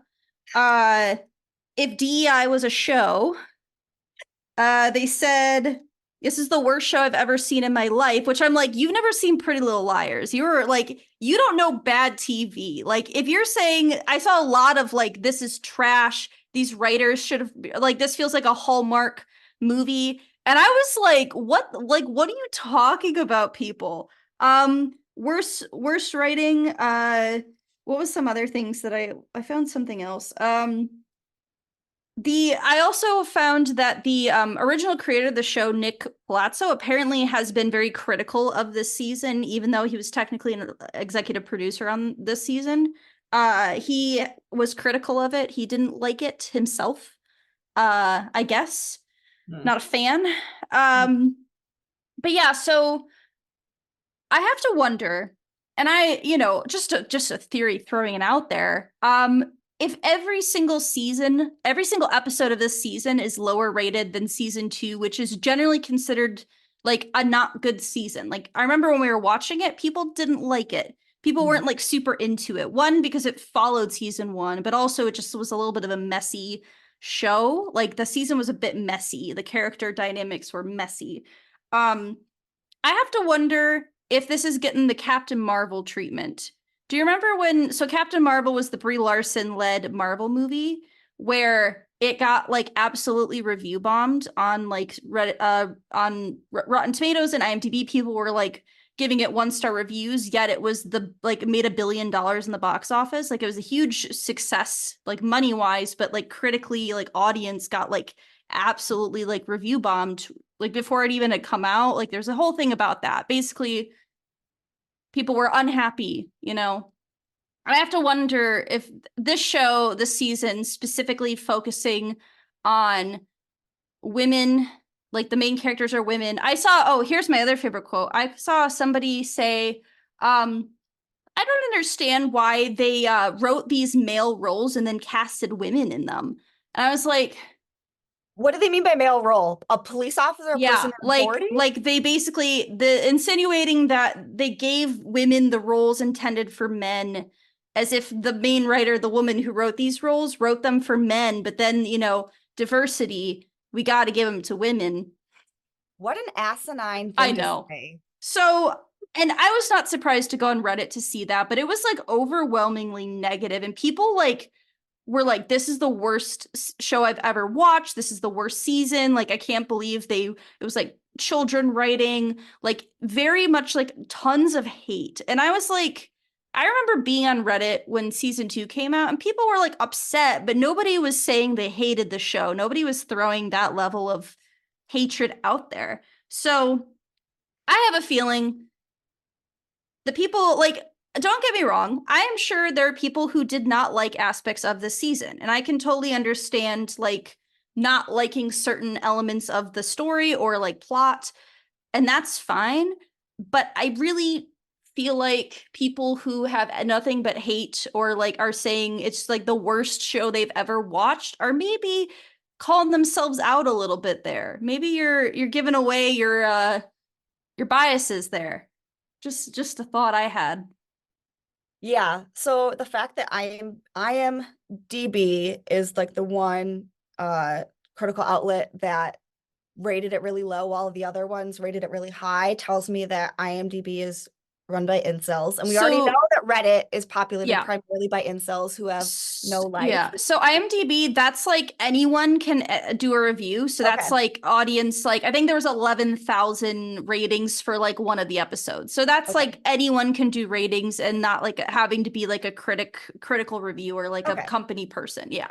So the same racist, sexist incels living in the basements of their mothers, these old 45-year-old guys with no life, that are the ones who are rating on IMDb and putting their stuff on Reddit. I really don't care about their opinion.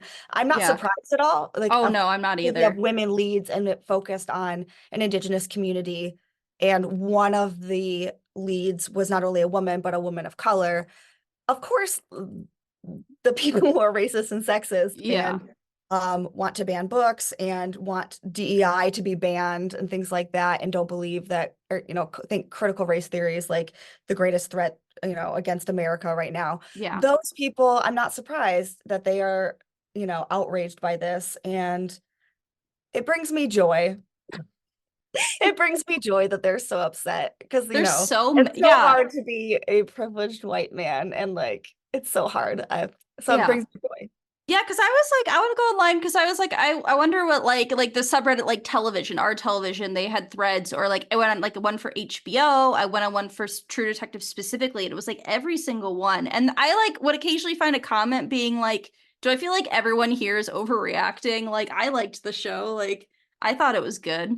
Um, but I couldn't believe the comment about somebody saying male written characters replaced by a woman like in the male role, and I'm like,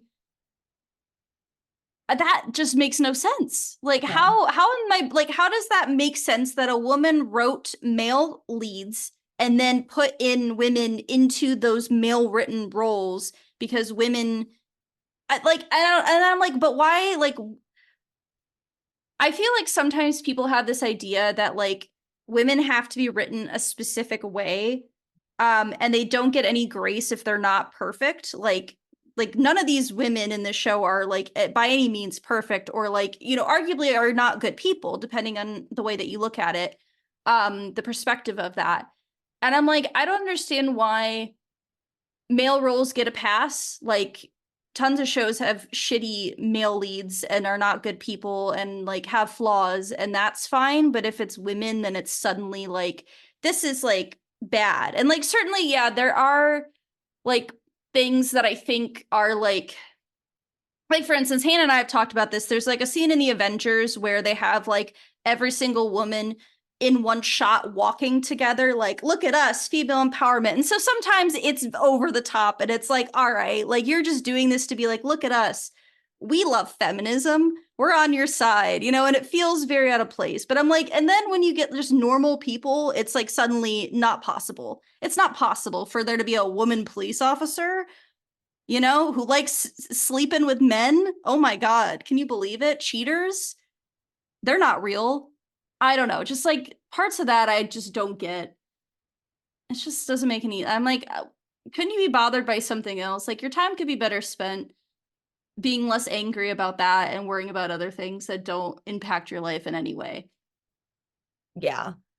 I also just like the people who are upset by this are those who have so much privilege that they don't even realize that this is something that men, and I would say also like white people, depending on the situation, white people regardless of gender are given grace to be mediocre Oh or to yeah, fail right. and fail upward.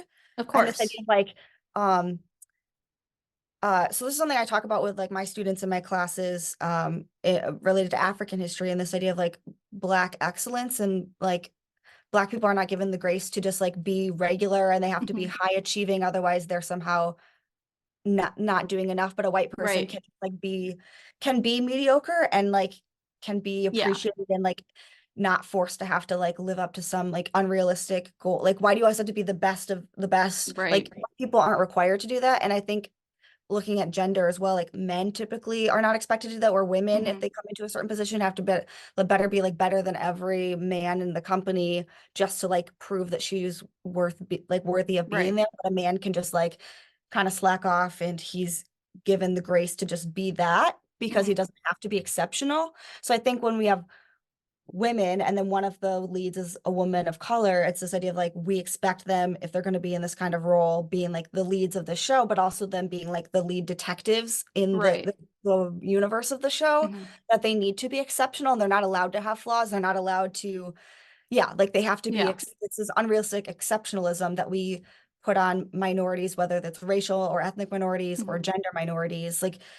And it's just like the fact that people can't even reflect on like their own privilege and biases and realize that like they're asking something unrealistic of women or people of color, but not of white men. You're like, someone needs to look in the mirror and just like think about why there's this double standard in their thinking. Right. Because when you like, if you look at the creator, oh my God, I can't remember what her name was. I'm blanking. Who wrote the show? Lopez?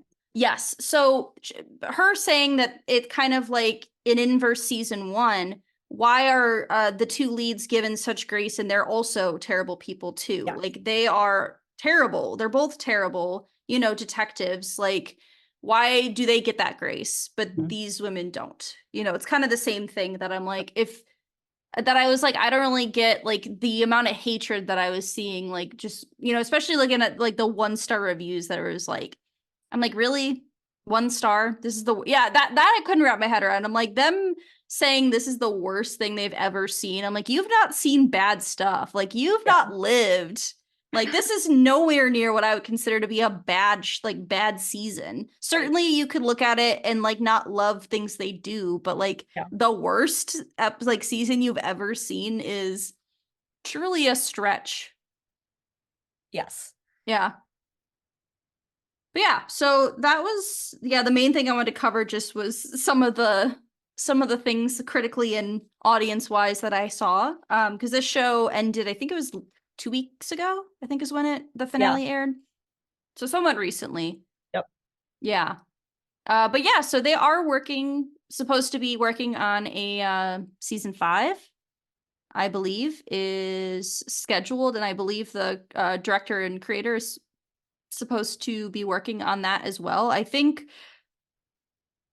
believe there were some things about the original creator of the show. I don't want to say anything specific because I just remember reading that like he might be like hard to work with or like, I don't know, like difficult. But I don't exactly remember. I want to know if I'm just curious. Let's see. I remember reading something about it. And like potentially that's why he didn't come back. Okay. I don't remember. Let's see. I don't know. It doesn't say anything on his Wikipedia page, so I don't want to speculate on things that I don't have a definitive knowledge of. I wonder if I just like look it up, his name up and see what comes up on the news side of things. Basically, all the news articles about him saying that it's stupid. Some of the sloppiest writing I've ever watched. So I guess he didn't like it. I just saw a website that like the headline is Nick Palazzo has always sucked. Okay. I don't think he's had any like sexual assault or sexual harassment allegations. I think I've just read that he could be difficult to work with as like a creator. But I don't, He apparently created a space on his Instagram solely for trolling, support, infighting around True Detective. And the absolute moral degeneracy and misogyny of anyone who did not think it was good. Sarcasm. Yeah. Interesting. Yeah. Right. Well, I liked the show. Yeah, I did too. I enjoyed it. Yeah, no, when I went online and I was like, everyone's like, it's horrible, it's terrible. I'm like, I enjoyed it. I was entertained. I was engaged throughout it. Yeah. Anyway, so apparently a lot of men didn't like it. Probably women too, I'm sure. It's not exclusive to men not liking the show. Anyone could not like or like a show. Hannah and I are watching the live action Avatar and we're not thrilled with it.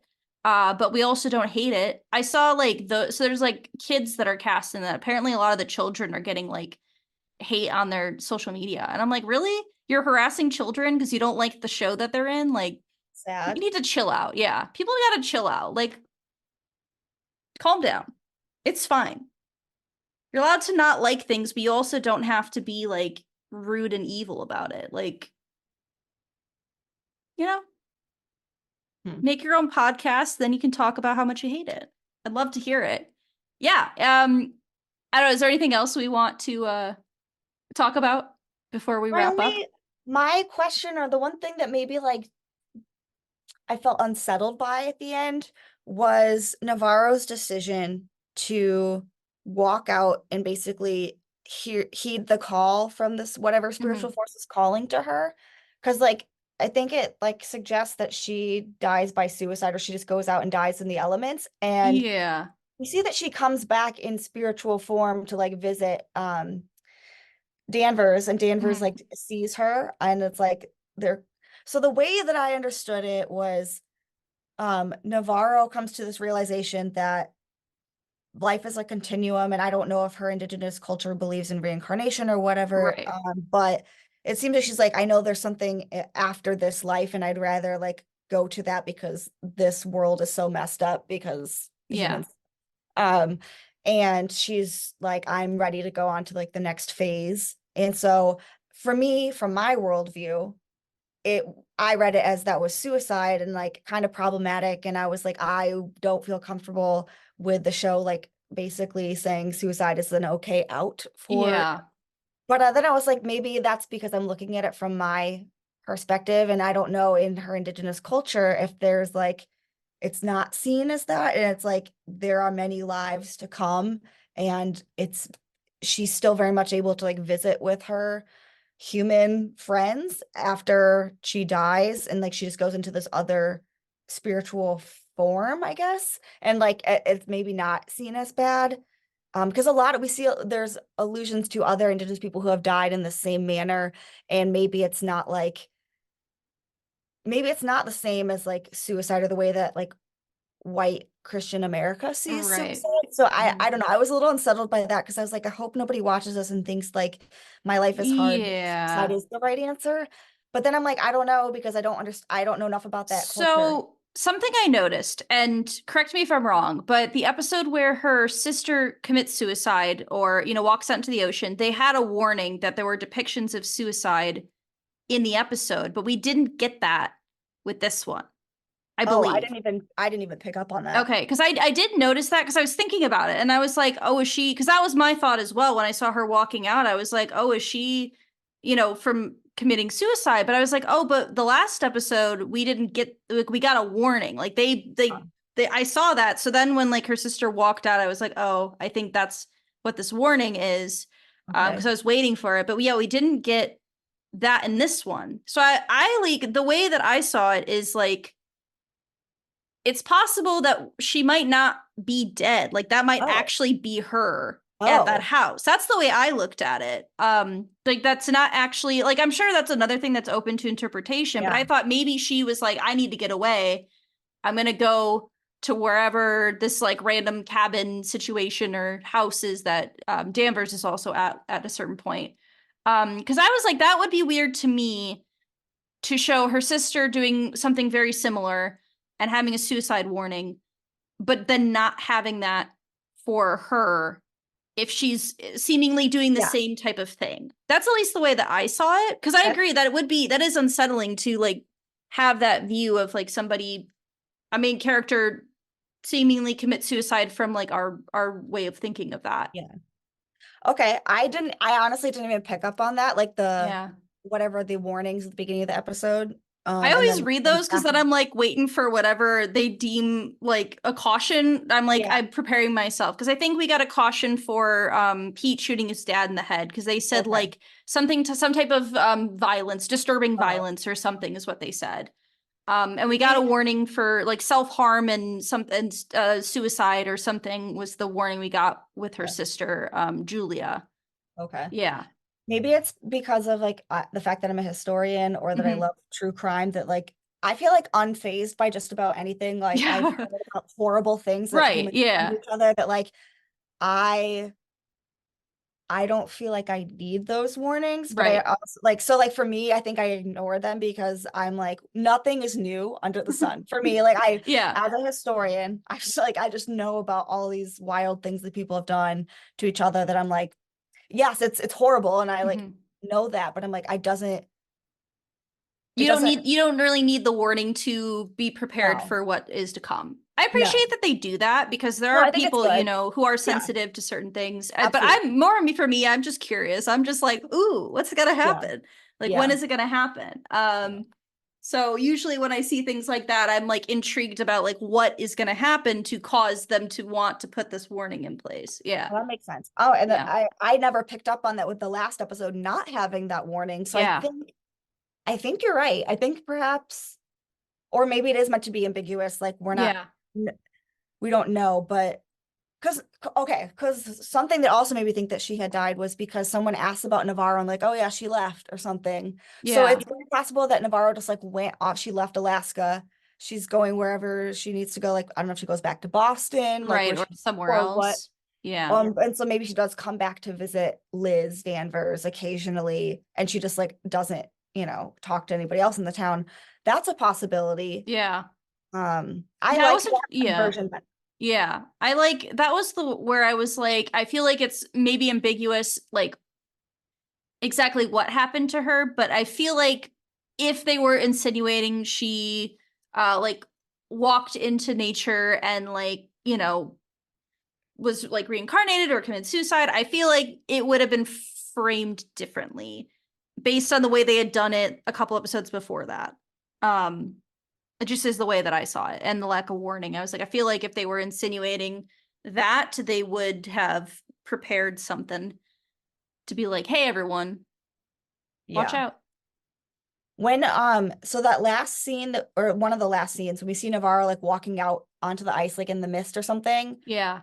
did she take off her clothes or was she clothed? She was clothed and it also was like sunny and she didn't look like cold, I guess Okay. is the way that I'd phrase that. Because I feel Okay. like when her with the one with her sister, like she took off her clothes Yep. and like very much like was cold and was headed for water.